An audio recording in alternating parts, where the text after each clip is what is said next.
کہ کچھ احکام نبی صلی اللہ علیہ وسلم کے لیے خاص ہیں جن میں امت کے دوسرے لوگ آپ صلی اللہ علیہ وسلم کے ساتھ شریک نہیں ہیں۔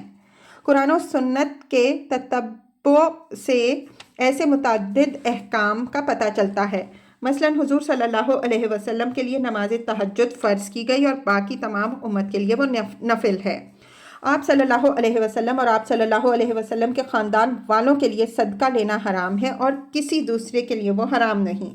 آپ صلی اللہ علیہ وسلم کی میراث تقسیم نہ ہو سکتی تھی، باقی سب کی میراث کے لیے وہ احکام ہیں جو سورہ نساء میں بیان ہوئے ہیں۔ اور آپ صلی اللہ علیہ وسلم کے لیے 4 سے زائد بیویاں حلال کی گئیں۔ بیویوں کے درمیان عدل آپ صلی اللہ علیہ وسلم پر واجب نہیں کیا گیا۔ اپنے نفس کو ہبہ کرنے والی عورت سے بلا مہر نکاح کرنے کی آپ صلی اللہ علیہ وسلم کو اجازت دی گئی، اور آپ صلی اللہ علیہ وسلم کی وفات کے بعد آپ صلی اللہ علیہ وسلم کی بیویاں تمام امت پر حرام کر دی گئیں۔ ان میں سے کوئی خصوصیت بھی ایسی نہیں ہے جو حضور صلی اللہ علیہ وسلم کے علاوہ کسی مسلمان کو حاصل ہو۔ مفسرین نے آپ صلی اللہ علیہ وسلم کی ایک خصوصیت یہ بھی بیان کی ہے کہ آپ صلی اللہ علیہ وسلم کے لیے کتابیہ عورت سے نکاح ممنوع تھا، حالانکہ باقی امت کے لیے وہ حلال ہے۔ قد علمنا ما فرضنا علیہم فی ازواجہم وما ملکت ایمانہم لکی لا یکون علیک حرج۔ ہم کو معلوم ہے کہ عام مومنوں پر ان کی بیویوں اور لونڈیوں کے بارے میں ہم نے کیا حدود عائد کیے ہیں۔ تمہیں ان حدود سے ہم نے اس لیے مستثنیٰ کیا تاکہ تمہارے اوپر کوئی تنگی نہ ہو۔ تفسیر: یہ وہ مصلحت ہے جس کی بنا پر اللہ تعالیٰ نے نبی صلی اللہ علیہ وسلم کو عام قاعدے سے مستثنیٰ فرمایا۔ تنگی نہ رہے کا مطلب یہ نہیں ہے کہ نعوذ باللہ آپ صلی اللہ علیہ وسلم کی خواہشات نفسانی بہت بڑھی ہوئی تھیں،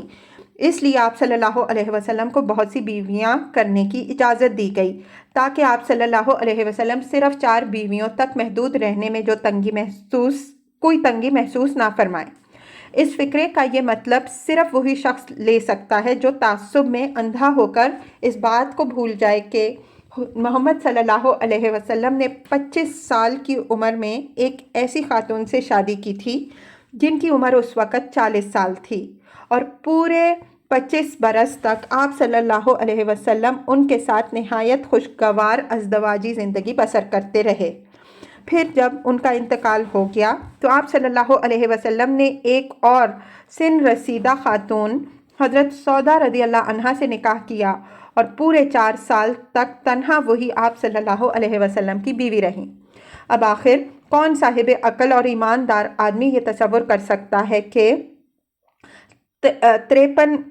سال کی عمر سے گزر جانے کے بعد یکایک حضور صلی اللہ علیہ وسلم کی خواہشات نفسانی بڑھتی چلی گئیں اور آپ صلی اللہ علیہ وسلم کو زیادہ سے زیادہ بیویوں کی ضرورت پیش آنے لگی۔ دراصل تنگی نہ رہے کا مطلب سمجھنے کے لیے ضروری ہے کہ آدمی ایک طرف تو اس کار عظیم کو نگاہ میں رکھے جس کی ذمہ داری اللہ تعالیٰ نے آپ صلی اللہ علیہ وسلم کے اوپر ڈالی تھی، اور دوسری طرف ان حالات کو سمجھے جن میں یہ کار عظیم انجام دینے کے لیے حضور صلی اللہ علیہ وسلم کو مامور کیا گیا تھا۔ تعصب سے ذہن کو پاک کر کے جو شخص بھی ان دونوں حقیقتوں کو سمجھ لے گا وہ بخوبی جان لے گا کہ بیویوں کے معاملے میں آپ صلی اللہ علیہ وسلم کو کھلی اجازت دینا کیوں ضروری تھا، اور 4 کی قید میں آپ صلی اللہ علیہ وسلم کے لیے کیا تنگی تھی۔ حضور صلی اللہ علیہ وسلم کے سپرد جو کام کیا گیا تھا وہ یہ تھا کہ آپ صلی اللہ علیہ وسلم ایک ان گھڑ قوم کو جو اسلامی نقطۂ نظر ہی سے نہیں بلکہ عام تہذیب و تمدن کے نقطۂ نظر سے بھی نا تراشیدہ تھی، ہر شعبہ زندگی میں تعلیم و تربیت دے کر ایک اعلیٰ درجے کی مہذب و شائستہ اور پاکیزہ قوم بنائیں۔ اس غرض کے لیے صرف مردوں کو تربیت دینا کافی نہ تھا بلکہ عورتوں کی تربیت بھی اتنی ہی ضروری تھی، مگر جو اصول تمدن و تہذیب سکھانے کے لیے آپ صلی اللہ علیہ وسلم مامور کیے گئے تھے ان کی روح سے مردوں اور عورتوں کا آزادانہ اختلاط ممنوع تھا، اور اس قاعدے کو توڑے بغیر آپ صلی اللہ علیہ وسلم کے لیے عورتوں کو براہ راست خود تربیت دینا ممکن نہ تھا۔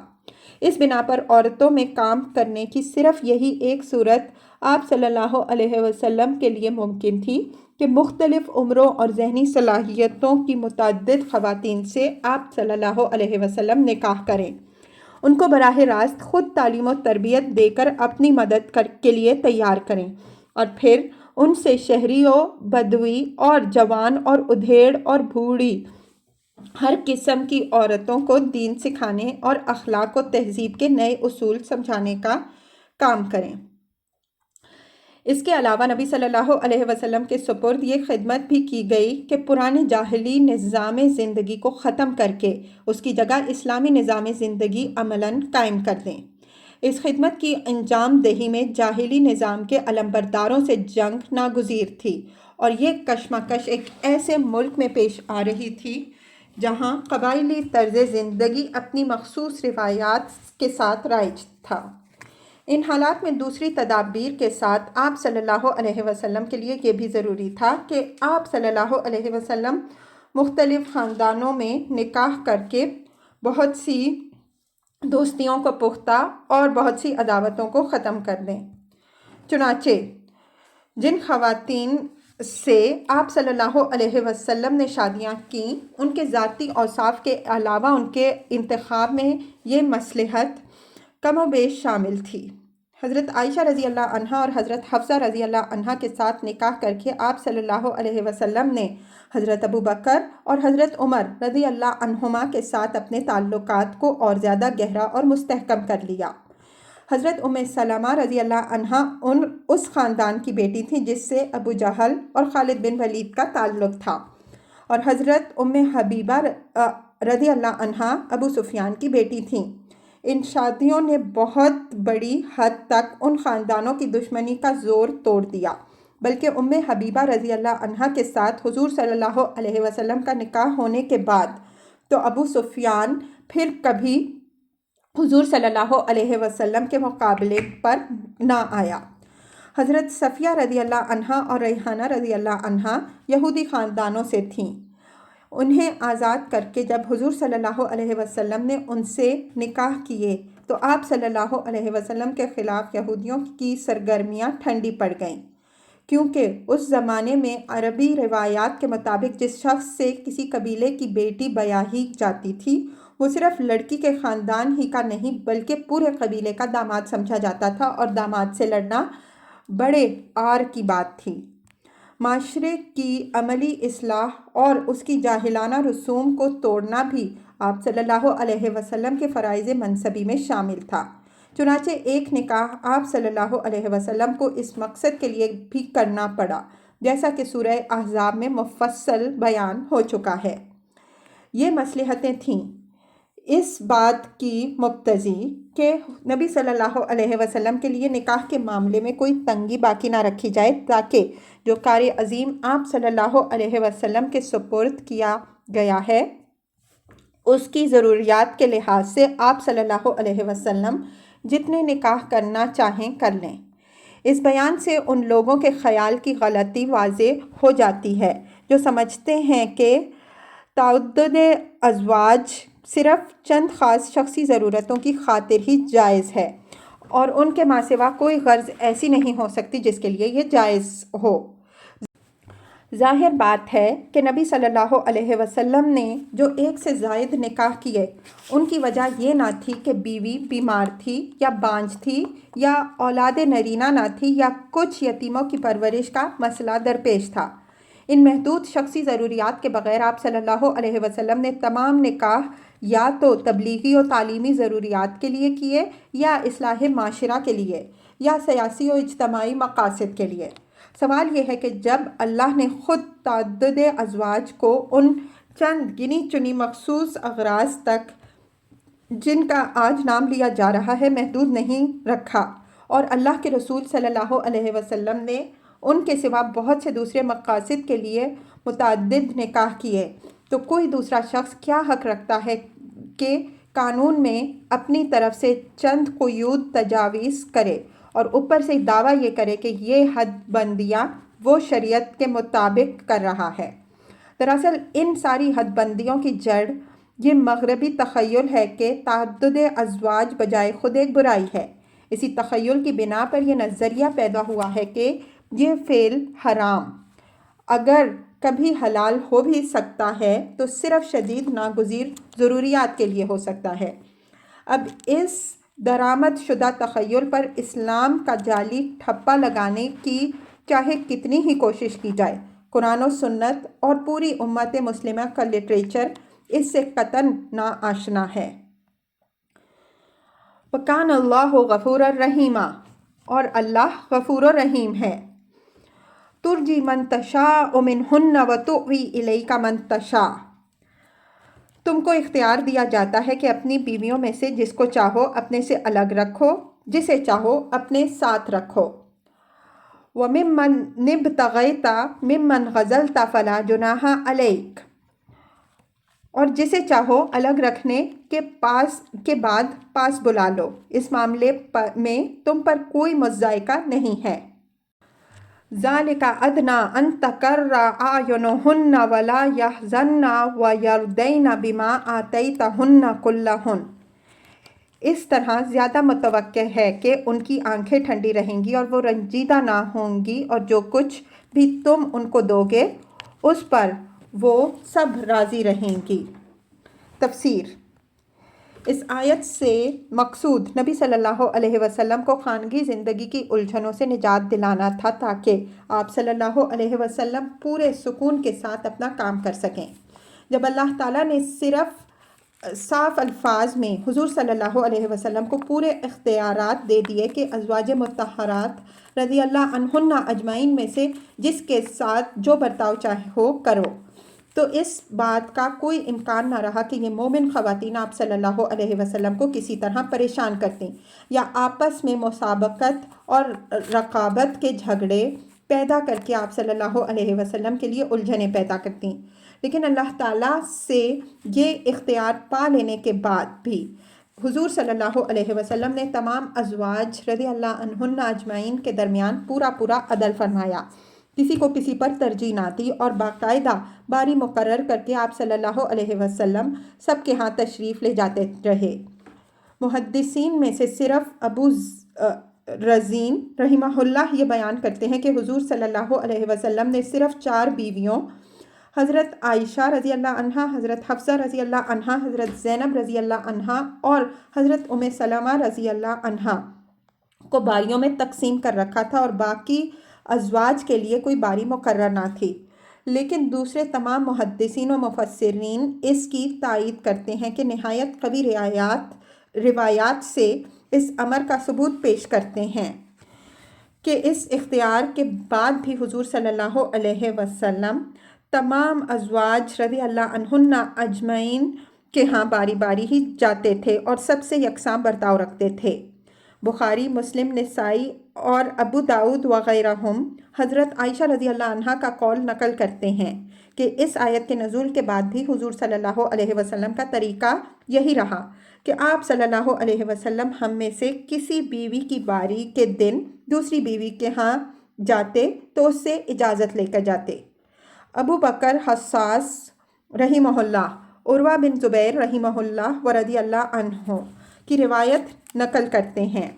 کہ حضرت عائشہ رضی اللہ عنہا نے فرمایا، رسول اللہ صلی اللہ علیہ وسلم باریوں کی تقسیم میں ہم میں سے کسی کو کسی پر ترجیح نہ دیتے تھے، اگرچہ کم ہی ایسا ہوتا تھا کہ آپ صلی اللہ علیہ وسلم کسی روز اپنی سب بیویوں کے ہاں نہ جاتے ہوں، مگر جس بیوی کی باری کا دن ہوتا اس کے سوا کسی دوسری کو چھوتے تک نہ تھے۔ اور یہ روایت بھی حضرت عائشہ رضی اللہ عنہا کی ہی ہے کہ جب حضور صلی اللہ علیہ وسلم اپنی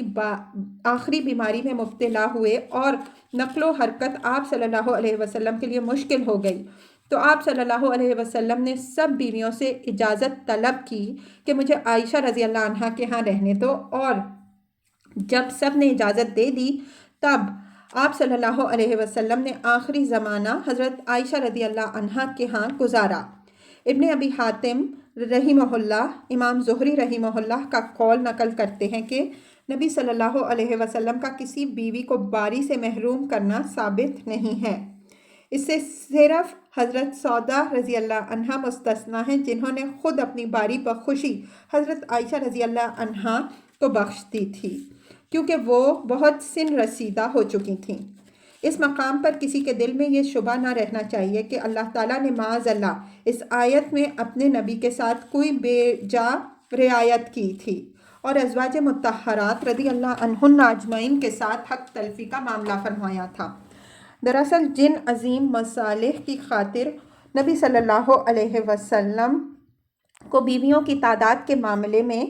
عام قاعدے سے مستثنیٰ کیا گیا تھا، انہی مصالح کا تقاضا یہ بھی تھا کہ آپ صلی اللہ علیہ وسلم کو خانگی زندگی کا سکون بہم پہنچایا جائے اور ان اسباب کا سد باب کیا جائے جو آپ صلی اللہ علیہ وسلم کے لیے پریشان خاطری کے موجب ہو سکتے ہیں۔ ازواج مطہرات رضی اللہ عنہن اجمعین کے لیے یہ ایک بہت بڑا شرف تھا کہ انہیں نبی صلی اللہ علیہ وسلم جیسی بزرگ ترین ہستی کی زوجیت حاصل ہوئی، اور اس کی بدولت ان کو یہ موقع نصیب ہوا کہ دعوت و اصلاح کے اس عظیم و شان کام میں آپ صلی اللہ علیہ وسلم کی رفیق کار بنی،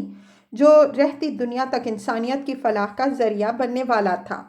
اس مقصد کے لیے جس طرح نبی صلی اللہ علیہ وسلم غیر معمولی ایثار و قربانی سے کام لے رہے تھے اور تمام صحابہ رضی اللہ عنہم اجمعین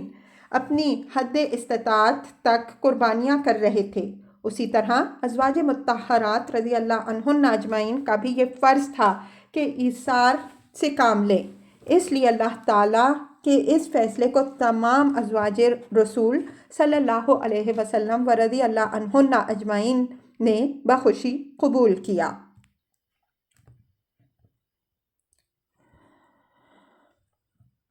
واللہ یعلم ما فی قلوبکم، اللہ جانتا ہے جو کچھ تم لوگوں کے دلوں میں ہے۔ وَكَانَ اللَّهُ عَلِيمًا حَلِيمًا، اور اللہ علیم اور حلیم ہے۔ تفسیر: یہ تنبیہ ہے ازواج مطہرات رضی اللہ عنہن اجمعین کے لیے بھی اور دوسرے تمام لوگوں کے لیے بھی۔ ازواج مطہرات رضی اللہ عنہن اجمعین کے لیے تنبیہ اس بات کی ہے کہ اللہ کا یہ حکم آ جانے کے بعد اگر وہ دل میں بھی کبیدہ خاطر ہوں گی تو گرفت سے بچ نہ سکیں گی، اور دوسرے لوگوں کے لیے اس میں یہ تنبیہ ہے کہ نبی صلی اللہ علیہ وسلم کی ازدواجی زندگی کے متعلق کسی طرح کی بدگمانی بھی اگر انہوں نے اپنے دل میں رکھی یا فکر و خیال کے کسی گوشے میں بھی کوئی وسوسہ پالتے رہے تو اللہ سے ان کی یہ چوری چھپی نہ رہے گی۔ اس کے ساتھ اللہ کی صفت حلم کا بھی ذکر کر دیا گیا ہے تاکہ آدمی کو یہ معلوم ہو جائے کہ نبی صلی اللہ علیہ وسلم کی شان میں گستاخی کا تخیل بھی اگرچہ سخت سزا کا مستوجب ہے، لیکن جس کے دل میں کبھی ایسا کوئی وسوسہ آیا ہو اور وہ اسے نکال دے تو اللہ کے ہاں معافی کی بھی امید ہے۔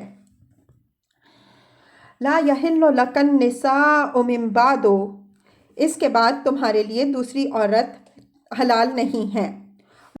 ولا ان تبدل بہن من ازواج ولو اعجبک حسنہن، اور نہ اس کی اجازت ہے کہ ان کی جگہ اور بیویاں لے آؤ خواہ ان کا حسن تمہیں کتنا ہی پسند ہو۔ تفسیر: اس ارشاد کے دو مطلب ہیں، ایک یہ کہ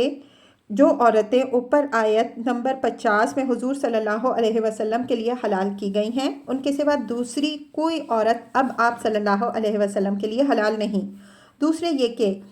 جب آپ صلی اللہ علیہ وسلم کی ازواج مطہرات رضی اللہ عنہن اجمعین اس بات کے لیے راضی ہو گئی ہیں کہ تنگی و ترشی میں آپ صلی اللہ علیہ وسلم کا ساتھ دیں گی اور آخرت کے لیے دنیا کو انہوں نے تج دیا ہے اور اس پر بھی خوش ہیں کہ آپ صلی اللہ علیہ وسلم جو برتاؤ بھی ان کے ساتھ چاہیں کریں، تو اب آپ صلی اللہ علیہ وسلم کے لیے یہ حلال نہیں کہ ان میں سے کسی کو طلاق دے کر اس کی جگہ اور بیوی لے آئیں۔ الا ما ملکت یمینک، البتہ لونڈیاں